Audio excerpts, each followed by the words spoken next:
ये कहानी 3 पेरेंट्स की होती है जिनके बच्चे एक ही लात में अपनी वर्जिनिटी तोड़ देते हैं। अगर आप इस चैनल पर पहली बार आए हैं तो इस चैनल को सब्सक्राइब कर दो और बेल आइकन बजाना ना भूलें। मूवी शुरू होते ही हम 3 पेरेंट्स को देखते हैं जो अपनी बेटियों को स्कूल छोड़ने आए होते हैं। जब उन लोगों के बच्चे मिलते हैं वो एक दूसरे से दोस्ती कर लेते हैं। इसके साथ उनके पेरेंट्स की भी दोस्ती हो जाती है। वो तीनों लड़कियां साथ ही बड़ी होती हैं। जैसे समय बीतता है वो तीनों लड़कियां 18 साल की हो चुकी होती हैं।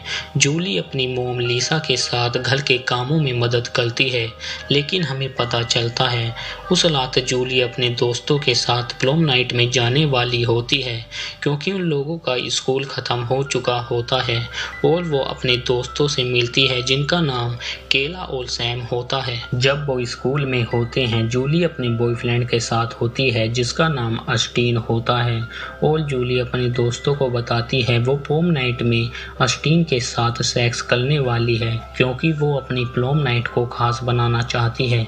ये बात सुनकर कैली भी कोनल के साथ सेक्स करने को कहती है, लेकिन सैम चुप बैठी होती है क्योंकि सैम एक लेस्बियन होती है। पर ये बात जूली और केला को पता नहीं होती और सैम उन दोनों के सामने चैड के साथ सेक्स करने को हाँ कर देती है। उन तीनों का ये आज रात का प्लान होता है। जूली जब घर आ जाती है उसे एक लेटर मिलता है।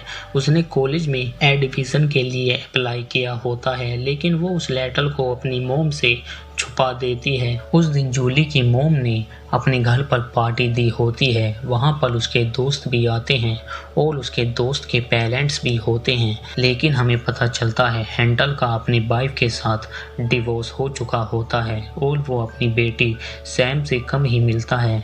पर मिचेल अपनी बेटी के साथ कोनल नाम के एक लड़के को देखता है जो केला का बॉयफ्रेंड होता है, जिसके साथ केला आज रात विस्तल कलम करना चाहती है। और पार्टी खत्म होने के बाद वो लोग प्रोम नाइट की तरफ निकल जाते हैं, लेकिन जब वो तीनों साथ होते हैं उन लोगों को जूली के लैपटॉप पर मैसेज मिलते हैं जो इमोजी की लैंग्वेज में होते हैं। हंटर उन इमोजियों को समझता है, जिससे उन्हें पता चलता है वो तीनों आज रात बिस्तर गरम करने वाले हैं। ये देखने के बाद वो लोग उन्हें रोकने जाते हैं, पर हंटर उन्हें रोकता है क्योंकि हंटर अपनी बेटी का दिन खराब नहीं करना चाहता, क्योंकि हंटर को पता होता है उसकी बेटी एक लेस्बियन है। ये बात हंटर लीसा और मिचेल को बता देता है, पर वो दोनों हंटर को भी अपने साथ प्रोम नाइट में लेकर आ जाते हैं, लेकिन हंटर उन लोगों को देख लेता है पर वो उन्हें नहीं बताता और मिचेल अपनी बेटी को उस पार्टी में ढूंढ रहा होता है।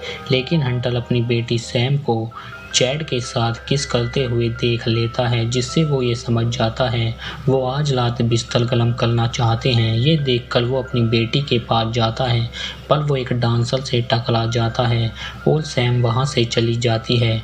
वो उस पार्टी से बाहर निकलते हैं और उन बच्चों को ढूंढते हुए जूली के बॉयफ्रेंड के घर आ जाते हैं, लेकिन जूली के बॉयफ्रेंड के मोम डैड इंटीमेट हो रहे होते हैं। वो उन लोगों को देख लेते हैं, लेकिन उन्हें पता चलता है वो उनके लेक वाले घर पर होते हैं और वो तीनों उनके पीछे वहीं पर आ जाते हैं, लेकिन वहाँ कुछ लड़के उन्हें अंदर जाने को मना करते हैं, जिसके बदले वो लोग उन तीनों को एक कंपटीशन खेलने को कहते हैं अगर वो अंदर जाना चाहते हैं। और मिचेल उनके साथ कंपटीशन खेलता है, पर केला अपने डैड को वहाँ देख लेती है। तभी वहाँ पुलिस आ जाती है और वो लोग वहाँ से भाग जाते हैं, पर वो लोग गाड़ी से उनका पीछा करते हैं, लेकिन सैम उनकी गाड़ी पर उल्टी कर देती है, जिससे उनका एक्सीडेंट हो जाता है। इधर जूली फोन पर अपनी मोम की मिस कॉल देखकर उन्हें कॉल करती है, जिससे जूली को पता चलता है उसकी मोम उसे ढूंढ रही होती हैं और उसकी मोम को उस लेटर के बारे में भी पता चल जाता है जो उसने कॉलेज के लिए लिखा होता है। लेकिन जूली उस लेटर के बारे में अपनी मोम को इसलिए नहीं बताती क्योंकि उसकी मोम उसे कभी दूर नहीं जाने देंगी और जूली गुस्से में फ़ोन काट देती है, पर वो लोग अब भी उन्हें ढूंढ रहे होते हैं और उन्हें ढूंढते हुए एक होटल में आ जाते हैं। लेकिन लिसा को वहाँ कैली एक रूम से बाहर निकलती हुई दिखती है। वो उस रूम में आ जाती है, वो देखती है वो रूम जूली का होता है। तभी वहाँ जूली अपने बॉयफ्रेंड के साथ आ जाती है और लिसा उन्हें देखकर छुप जाती है। पर माइकल अपनी बेटी को ढूंढ रहा होता है, वो भी अपने बॉयफ्रेंड के साथ होती है, लेकिन केला उसके साथ इंटीमेट नहीं होती क्योंकि उसे ऑल टाइम चाहिए होता है। फिर हम सैम को देखते हैं और सैम भी इंटीमेट होने को मना कर देती है, लेकिन हंटर को वहाँ चैट दिखता है। वो उसका पीछा करता है और माइकल को भी केला मिल जाती है।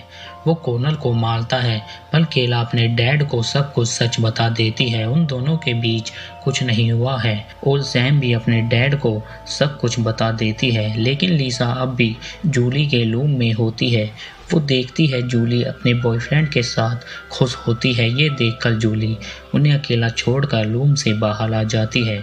कुछ देर बाद जूली अपने दोस्तों से मिलती है, पर जूली को पता चलता है वो दोनों अब भी बलजन होती हैं। इसी के साथ ये मूवी यहीं एंड हो जाती है। अगर आपको ये एक्सप्लेनेशन अच्छा लगा तो इस चैनल को सब्सक्राइब कर दो और बेल आइकन बजाना ना भूलें।